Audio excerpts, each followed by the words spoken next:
High friend good morning ଜୟ ଜଗନ୍ନାଥ। ଆଜିର ବ୍ଲଗ୍ଟି start ହେଇଛି ଏଠି ଧାନ ଆମର ଅମଳ ହେଇଥିଲା, ବଟ୍ ଯେହେତୁ ବର୍ଷିକା ଥିଲା ତ ଉଡ଼ା ହେଇନଥିଲା, ତ ଆଜି ଏଠି ଉଡ଼ା ହେଉଛି। ତ ଯେହେତୁ ଉଡ଼ା ହେଉଛି ବାରରେ ଦୁଷ, ତ ଦି ଭାଇ ଏଠି ଘର ଭିତରେ ଖେଳୁଛନ୍ତି କ'ଣ ଦେଖୁନାହାନ୍ତି, ଖଟ ଉପରେ କେମିତି ନାଚୁଛନ୍ତି, ଖାଲି ତ ଡେଉଁଛନ୍ତି। ଆଉ ଦି ଭାଇକି ଜଗିବାର ଡ୍ୟୁଟି ପଡ଼ିଛି। ମୋର ଜଗି ମୋତେ ଥକିଗଲି ଯେ ଭୋକ ଲାଗିଲା, ତ ସେଥିପାଇଁ ଯାଇକି ରୁଟି ଆଉ ସରୁ ଦିଦି ଆଳୁ କାଟିଦେଲେ, ତାକୁ ସାଙ୍ଗେ ସାଙ୍ଗେ ଭାଜି ଦେଇକି ଦିଦିଙ୍କର ମୋର ପଳେଇ ଆସିଲୁ ଖାଇବା ପାଇଁ।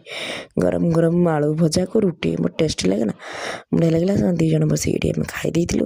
ଖାଇସାରିକି ଲାଗି ପଡ଼ିଲୁ ଲଞ୍ଚ ବନେଇବା ପାଇଁ। ଦିଦି ତାଙ୍କ ସେପଟେ ପଳେଇଲେ ଚୁଲିରେ ଭାତ ବସେଇବେ, ତ ମୁଁ ଏପଟରେ ପନିର କାଟି ଆସେ, ତ ମସଲା ସବୁ ରେଡ଼ି କରିଦେଇଥାଏ।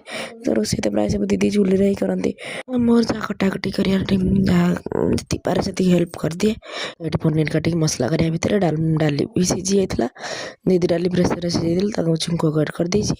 ତାପରେ ଦେଖିଲା ଧାନ ଗୁଡ଼ା ପ୍ରାୟ ଅଲମୋଷ୍ଟ ସରିଗଲାଣି, ମାନେ ଅଳ୍ପ ଅଛି। ତାପରେ ପଳେଇଥିଲା ଗୁଲୁର ଗୋଟେ ସାଙ୍ଗ ଘରକୁ ଖେଳିବା ପାଇଁ, ବାବୁ ବୋଲି ତା ନାଁ।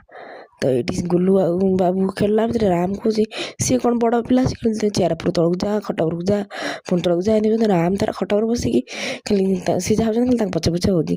ହେଲେ ଛୋଟଟା ସେ ଖେଳି ପାରୁନି, ତ ସେଇଠି ମି ଖାଲି ହେଉଛି ଆଉ ଖେଳୁଛି। ତାପରେ ସବୁ କାମ ସାରିକି ଲାଗୁ ପ୍ରାୟ ହେଇଥିଲା 4ଟା, ଆମ ଲଞ୍ଚ କରୁ 4ଟା ବେଳେ ହେଇଥିଲା। ତ ଖାଇ ପିଇ ଦେଇଥିଲୁ। ତ ରାତି ଏଇଟା ହେଉଛି ବି ରାତି 4ଟାର ଭିଡ଼ିଓ, କାରଣ ରାମର ଦେହ ଭଲ ନାହିଁ, ତାର ଥଣ୍ଡା ହେଇଯାଇଥିଲା, ଆଉ ତାର ଟିକେ ଡଷ୍ଟ ଆଲର୍ଜି ଅଛି। ତ ରାତିରେ ତାର ଗୋଟେ କଫ ପୁରା ଜୋରସେ ହେଇଥିଲା। ତ 4ଟା ରାତିରେ ସେ ଉଠିକି କାନ୍ଦୁଥିଲା। ତ ବାବାର ମୁଁ ତାକୁ ଧରିକି ଏମିତି ବସିଥିଲୁ। ଆପଣମାନେ ଦେଖିଲେ ଭିଡ଼ିଓଟି ଭଲ ଲାଗିଲେ ଲାଇକ୍, ସେୟାର, ସବସ୍କ୍ରାଇବ୍ କରି ରହିଲି।